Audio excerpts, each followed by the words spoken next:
She called me boring. Predictable. Then she stole my grandfather's D-Day cufflinks and flew to paradise with her ex-boyfriend. Posted it all online. I'm a defense contractor who spent 30 years planning for contingencies. She wanted excitement. I gave her a federal investigation and got my family heirlooms back. My name is David Crane. I'm 57 years old, and I spent 32 years working in defense logistics before transitioning to private consulting. I've coordinated supply chains through 3 war zones, managed classified shipments across hostile borders, and learned one fundamental truth. Chaos doesn't announce itself with sirens. It arrives quietly, wearing familiar clothes, smiling at you over morning coffee. That Tuesday started ordinary enough. I was in my home office reviewing a contract proposal when my phone buzzed. A text from my niece, Sarah. Uncle David, you might want to check Jen's Instagram before it disappears. My stomach dropped before my brain caught up. I opened the app. There she was. Jennifer, my wife of 30 years. Poolside at some Bahamas resort I definitely hadn't paid for, wearing a white bikini I'd never seen. Her head rested on the shoulder of a man whose face I recognized immediately. Ryan Mitchell. Her college boyfriend. The one she'd called the biggest waste of my 20s at our 20th anniversary dinner. His sunglasses sat perched on her head like they belonged there. Her left hand, the one still wearing the wedding ring I'd saved 3 months to buy, held a blue cocktail. They were both laughing. The caption read, "Never settle for less than you deserve." I sat there for what felt like an hour, but was probably 90 seconds. The coffee in my mug went cold. Something inside me went colder. I didn't throw the phone. Didn't curse. Didn't call her. I just smiled, the way you smile when a contractor finally shows you the faulty wiring you knew was there all along. Then I opened my laptop. See, Jennifer always called me predictable. Boring even. Said I was too methodical, too careful, too obsessed with contingency plans. She wanted spontaneity, adventure, passion. What she forgot was that methodical men don't panic. We pivot. I pulled up our bank accounts. Joint savings, joint checking, the credit cards with both our names. I'd built redundancies into our financial infrastructure years ago, right after her father's stroke, when she panicked about having nothing in her own name. I'd set up separate accounts then. For her security, I'd said. She'd never bothered checking the details. 30 years of military precision training doesn't disappear just because you retire. I transferred exactly half of our joint savings into my personal account. Took 4 minutes. Then I froze the joint credit card, the one currently funding that resort vacation. Another 2 minutes. My phone rang. Jennifer's sister, probably. I silenced it. I wasn't angry. Anger is hot, impulsive, stupid. I was cold, calm, and surgical. She wanted to laugh at me from paradise? Fine. Let's see how funny paradise gets when the money stops flowing. I picked up my coffee mug, took a sip of the cold brew, and started making a list of phone calls I needed to make. Starting with the resort concierge. The first domino fell quietly, the way I planned it. Jennifer wouldn't notice immediately. She never checked our accounts until she needed something. That was my advantage. She'd gotten comfortable, complacent, trusting that the money would always be there because it always had been. I spent the next hour combing through 6 months of bank statements. Each line item told a story she thought I'd never read. A lingerie boutique in Richmond, $240, 3 weeks ago. A spa called Serenity Now that specialized in couples massages, $380, twice last month. Dinner at Antoine's, an upscale French place downtown, $412 on a Tuesday night when she'd texted me she was working late on the quarterly audit. Antoine's was in Georgetown. Ryan Mitchell lived in Georgetown. Funny how that worked. I canceled our joint credit card. Then I systematically went through every subscription, every auto pay, every recurring charge tied to her name or email. iCloud storage, gone. Cell phone plan, disconnected from auto pay. Spotify, Netflix, Hulu, canceled. I left exactly one thing active, the car insurance. When that lapsed and the DMV sent her a registration violation notice, she'd need to handle it herself. My phone buzzed again. Jennifer's mother this time. I let it go to voicemail. The thing about being methodical is that people mistake it for passivity. Jennifer had spent years interpreting my calm as weakness, my planning as fear of confrontation. She'd forgotten, or never truly understood, that I'd spent 3 decades in an industry where one miscalculation meant people died. I didn't make miscalculations. I pulled up the booking confirmation for Villa Paraíso Resort, still in my email from when I'd foolishly believed we were planning a couple's getaway for our anniversary. She'd gone without me. With him. Using my planning, my research, my money. I dialed the resort's front desk. Villa Paraíso, this is Claudia speaking. How may I assist you today? Good afternoon, I said, my voice perfectly pleasant.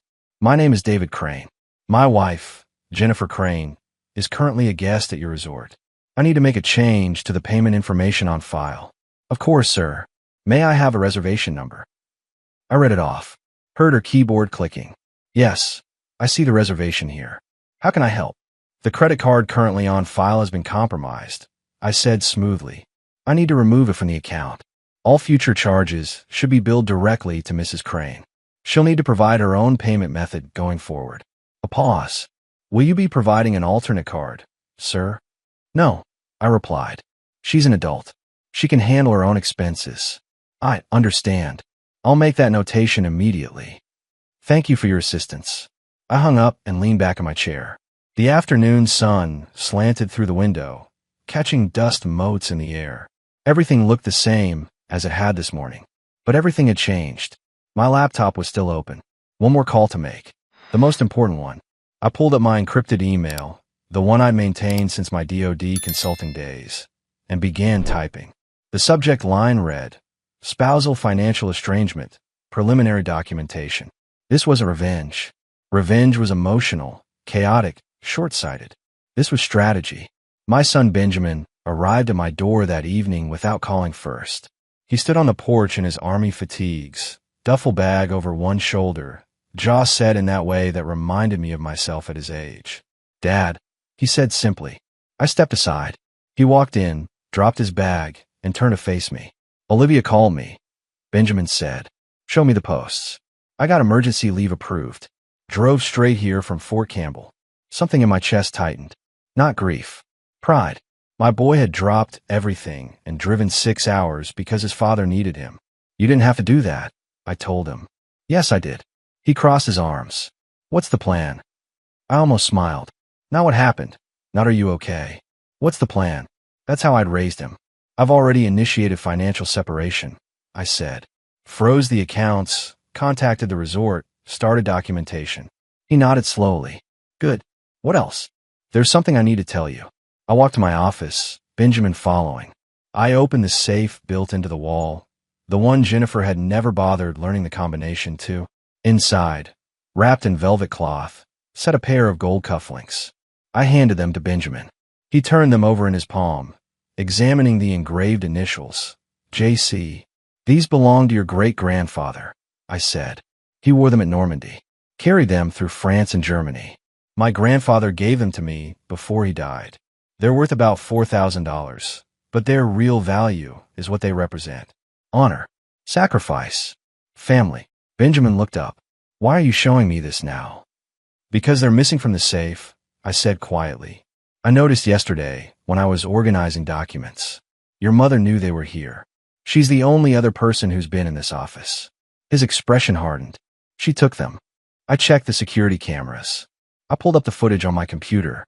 The timestamp read 3 weeks ago, 2 days before Jennifer left for her vacation. The video showed her opening the safe, removing the velvet pouch, and slipping it into her purse. Benjamin's hands curled into fists. She stole from you. From us. She stole from your great-grandfather's memory. I corrected, and I guarantee she gave them to Ryan. Probably thought they'd make a nice romantic gesture. We're getting them back, Benjamin stated. Not a question. Eventually, I agreed. But first, she needs to understand the full weight of what she's done. This isn't just about infidelity anymore. This is theft of family heirlooms. That changes the legal landscape considerably. Benjamin met my eyes. You've been planning this. I've been preparing for contingencies, I said. There's a difference. My phone buzzed. A text from Jennifer. David, my card isn't working. The hotel is saying there's a problem. Call me. I showed Benjamin the message. He snorted. You going to answer? Not yet, I said. Let her sweat. She wanted independence and excitement. Let's see how she handles both. Jennifer's photo appeared on my screen again 3 hours later. I didn't answer. 6 more calls followed over the next 2 hours. Then a text. This isn't funny, David. Something's wrong with our accounts. Benjamin sat across from me at the kitchen table, sipping coffee. We'd spent the past hour reviewing documents, planning next steps. My daughter Olivia had arrived an hour ago. Her paralegal training immediately put to use organizing financial records. She's panicking, Olivia observed, reading over my shoulder. Good, Benjamin said flatly. Another text came through. David, please. I need you to call the bank. There's been some kind of mistake. Olivia looked at me. Are you going to respond? Not to her, I said. I opened my laptop instead and pulled up the chat logs Jennifer didn't know I had access to. Her iCloud backup still synced to the family account, another thing she'd never bothered checking. The messages between her and Ryan went back 4 months. I scrolled through them, my face expressionless even as my children read over my shoulders. Can't wait to show that boring old man what he's missing, Olivia read aloud, her voice shaking with anger. She wrote that. About you. Keep reading, I said quietly. Benjamin leaned closer. The cufflinks are perfect. He'll never know they're gone. He barely looks at anything from his past anyway. Dad, she planned this, Olivia whispered. The whole thing was calculated. Yes, I agreed, which makes my response entirely justified. My phone rang. A different number. I answered. David Crane. Mr. Crane, this is Miguel Reyes, manager at Villa Paraíso Resort. I'm calling regarding Mrs. Jennifer Crane's account. Yes. There seems to be a situation with payment for her suite. The card on file has been declined, and she's unable to provide alternative payment. She's quite distressed. She mentioned you might be able to help clarify the situation. There's no situation to clarify, I replied calmly. Mrs. Crane is traveling independently. I'm not responsible for her expenses. A pause. I see. The charges have accumulated to just over $8,000.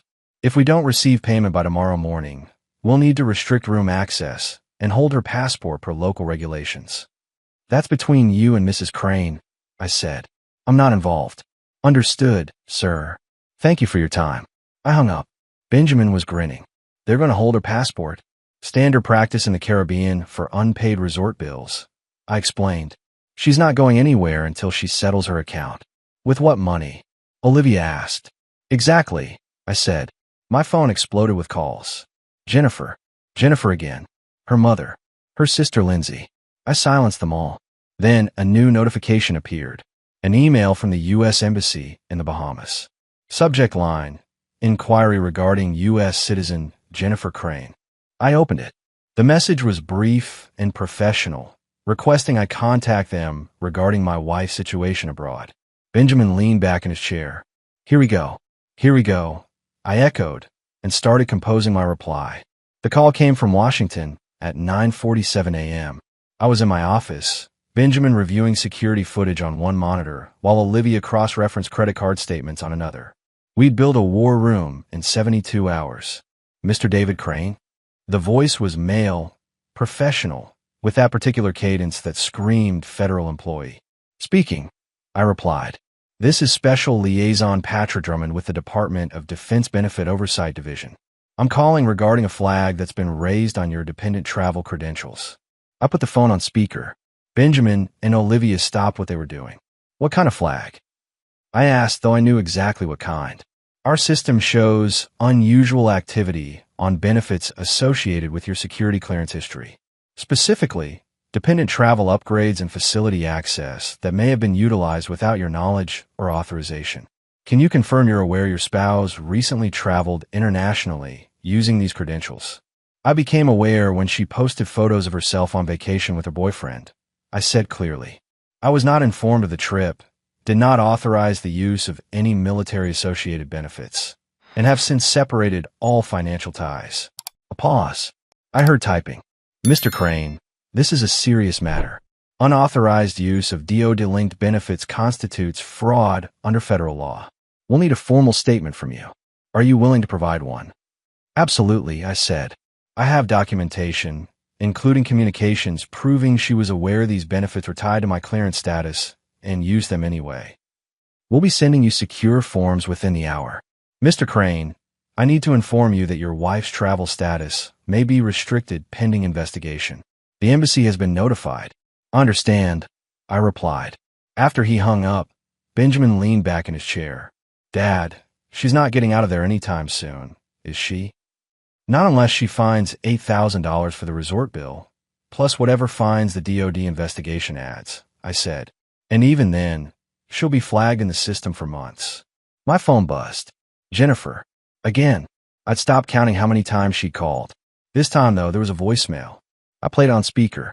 Her voice came through, shaking and raw. David, please. The embassy says there's an investigation. They won't help me. The hotel is threatening to call local police if I don't pay. Ryan left this morning. He left me here. Please, I know I messed up, but I can't fix this alone. I need you. Olivia's expression hardened. She needs you. Where was that energy when she was stealing grandfather's cufflinks? Or posting photos mocking Dad online? Benjamin added, I saved the voicemail. This goes in the evidence folder. Her admission that Ryan abandoned her is useful. Another call came through. Jennifer's sister, Lindsay. I answered this one. David, Lindsay said, her voice tight with anger. What the hell are you doing to my sister? Hello, Lindsay. I replied calmly. I'm not doing anything to Jennifer. I'm simply no longer funding her vacation with her boyfriend. She's stranded. She's alone. The embassy won't help her. The embassy won't help her because she committed federal fraud, I said. She used my military credentials to upgrade flights and access benefits she wasn't entitled to. That's not me being cruel. That's the legal system responding to her choices. You're really going to let her suffer over there. Lindsay, your sister stole from me. She mocked me publicly. She planned this trip deliberately to humiliate me. And now she's facing consequences. If you want to help her, wire her $8,000 for the hotel bill. Otherwise, she'll figure out. You're a bastard, Lindsay spat. Maybe, I said. But I'm a bastard who didn't cheat on his wife, steal family heirlooms, or commit federal fraud. Have a good day, Lindsay. I hung up. Olivia looked at me with something like awe. Dad, that was ice cold. Your mother raised the temperature, I replied. I'm just adjusting it back down. 3 days later, Jennifer's desperation had evolved into full panic. The resort had moved her to a smaller room with no ocean view, apparently standard practice for guests with unpaid balances. Her social media had gone dark. No more poolside photos. No more cocktail selfies. But I had other sources of information. Benjamin had a friend stationed at the naval base near the Bahamas. Through informal channels, we'd learned that Jennifer had tried to visit the embassy twice more. Each time, she'd been turned away with instructions to wait for the investigation to conclude. Ryan Mitchell, meanwhile, had returned to the States. Olivia found his Facebook post, a photo of him back at his gym in Richmond, caption reading Home Sweet Home. No mention of Jennifer. No couple photos. Nothing. He'd erased her from his narrative the moment things got complicated. My phone rang. Unknown number again. I answered. Mr. Crane, this is Miguel Reyes at Villa Paraíso again. I apologize for calling, but we have a situation. Mrs. Crane has been found attempting to leave the resort with her luggage without settling her account. Resort security detained her. She's requesting we contact you. I'm not responsible for her debts, I said. Sir, with respect, she's claiming you've somehow frozen her access to funds illegally. She's threatening legal action against the resort if we continue holding her. Mr. Reyes, I've frozen nothing illegally. I removed my financial support from a joint account. The money I transferred was mine.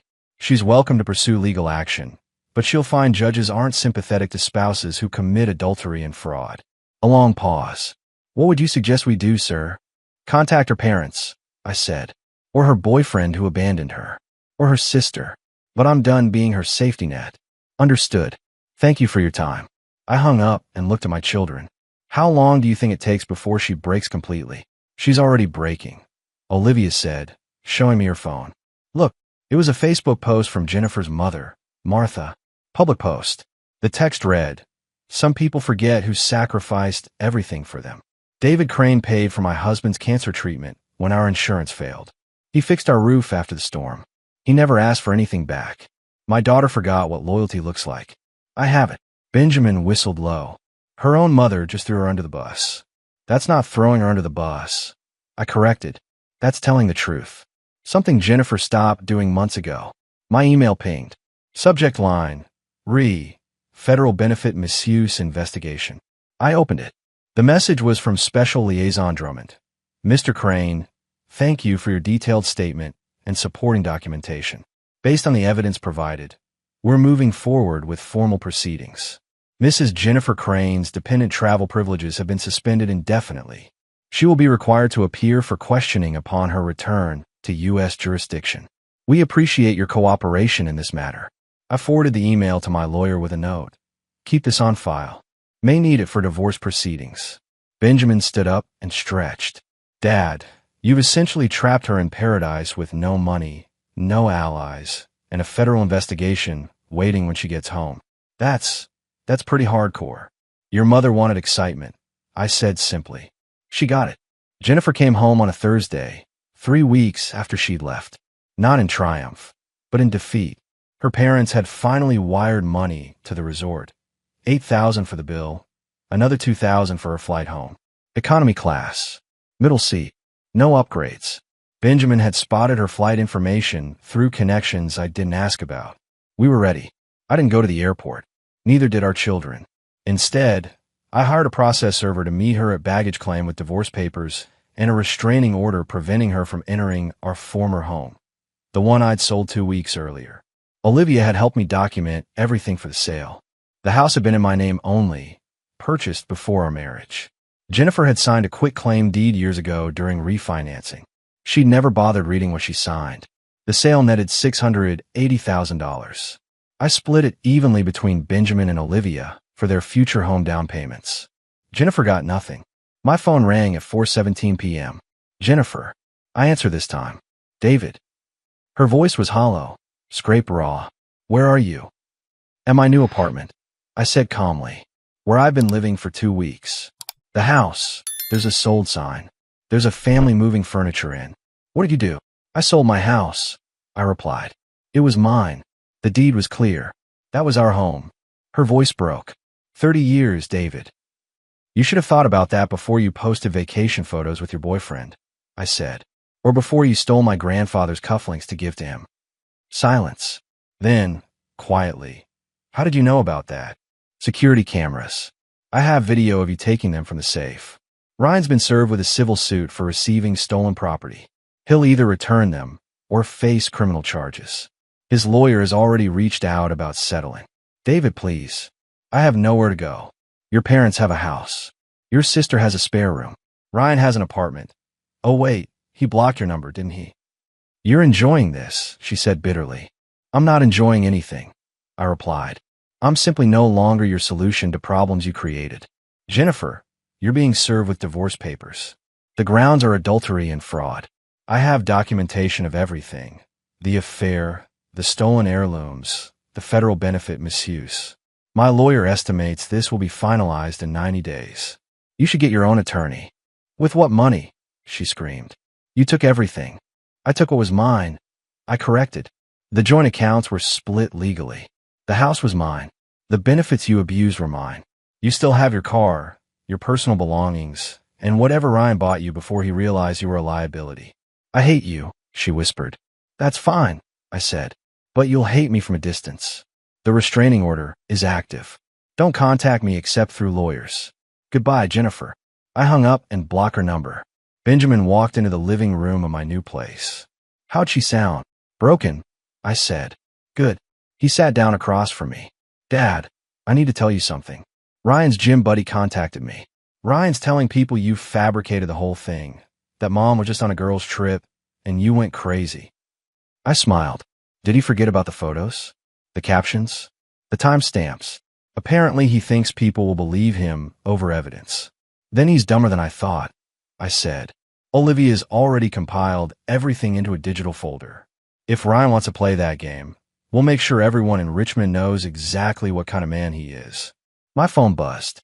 A text from an unknown number. This is Ryan. We need to talk about those cufflinks. I showed Benjamin. He's scared, Benjamin observed. He should be. I replied, and started typing my response. Ryan Mitchell made the mistake of showing up at my new apartment 2 days later. I was expecting him. Benjamin had parked his truck down the street, just in case things got physical. I opened the door. Ryan stood there in expensive workout gear, trying to look intimidating. He was 6'2", muscular from years at the gym. I was 6 feet, lean from military discipline. Age and experience beat gym muscles every time.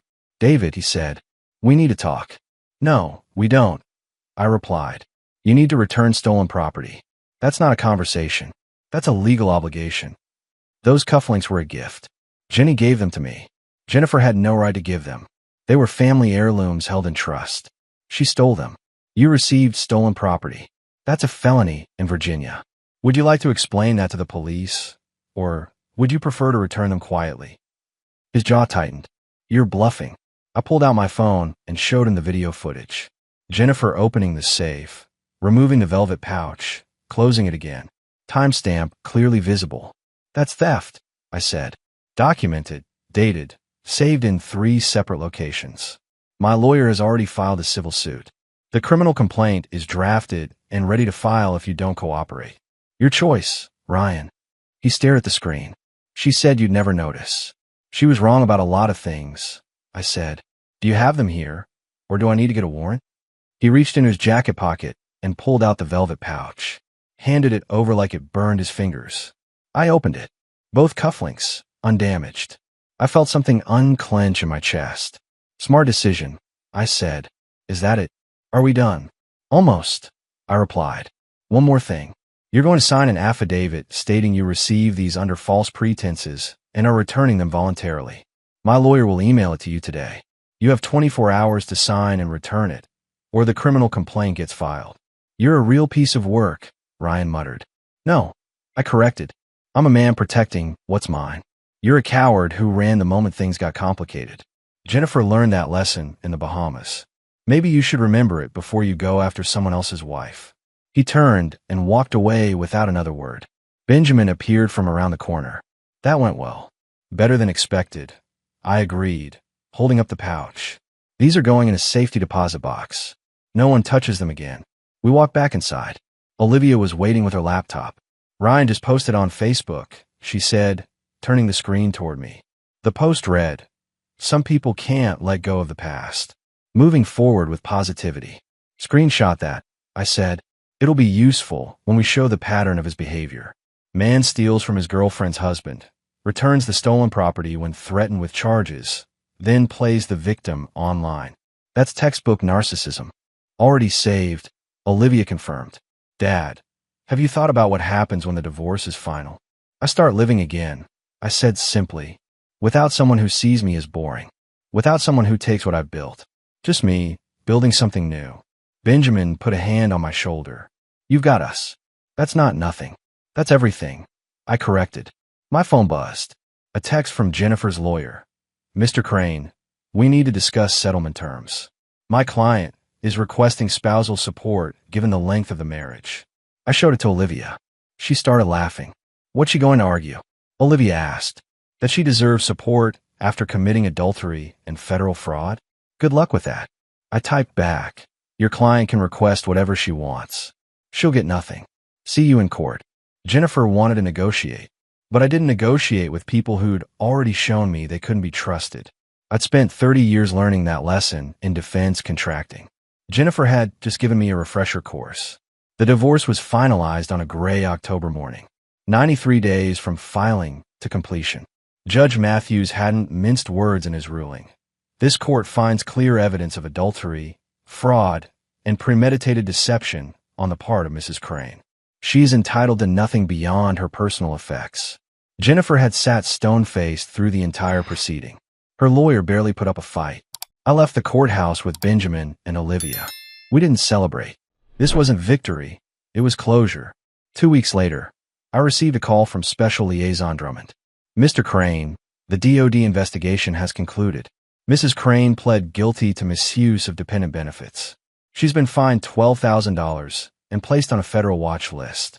She won't be able to use military facilities or benefits ever again." "Thank you for the update," I said. "Mr. Crane, off the record, you handled this better than most people would have.